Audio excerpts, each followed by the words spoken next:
Hi guys and girls on YouTube. In this really quick video we're going to be taking a look at this Thorn TX10 Chassis TV. Now it's actually labelled up bared and it's a teletext one, but I've taken the back off. It is a TX10. It's a long time since the 1980s when I used to repair these, so my memory's fading a little bit, but I think the later ones had a plastic chassis and the early ones had a metal chassis. Whether we get this working or not is a different matter, because there could even be parts missing out of it. The guy who gave me this actually used to do TV repairs a long time ago, so there might be bits missing. Also, I think it's been stored in his cellar.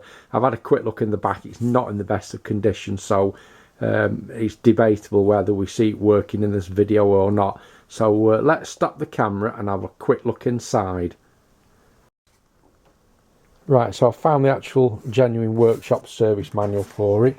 This is some more service manuals as well, and some notes I made on the front, the 1980s.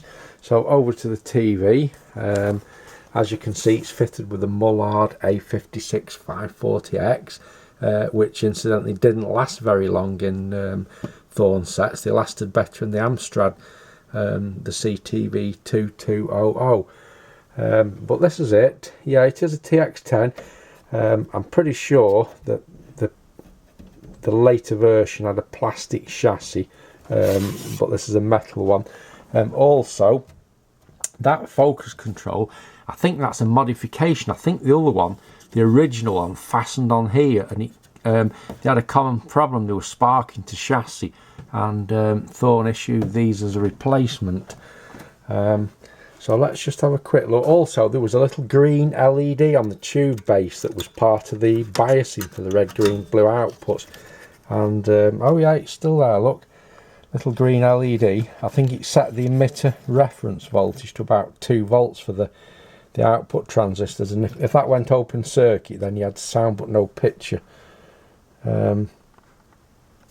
But there again, you know, it's 30 odd years since I last repaired these, so memory's fading a bit. But let's just flip this chassis down, plug that back in there. That's the very reliable colour decoder and IF strip. That's the IF can, the tuner. I think that was a sound output from memory. Now here's an interesting thing I remember. When these used to go faulty and people diagnosed the line output transformer, they actually used to think that was a line output transformer, because it actually generates the EHT. As you can see, it's connected to the focus control, and it actually looks like a line output transformer, but this is actually the chopper transformer generating the EHT. When you ordered up a line output transformer for one of these, you didn't get this. You got this little tiny transformer down there. You can't actually see it, but I've still got one in stock, a genuine Ferguson one. That's the line output transformer for this set. So if we just open it up, that is what you got when you ordered a line output transformer, because that actually is the line output transformer. The big one that everybody used to call the line output transformer is actually the chopper transformer. So yeah, so let's have another quick look around here. Part of the power supply is covered up with plastic shield for safety. That's something to do with teletext. That's the standard Mullard. I can't remember the part number now. Is it something 6011 teletext decoder? That's the remote control board there.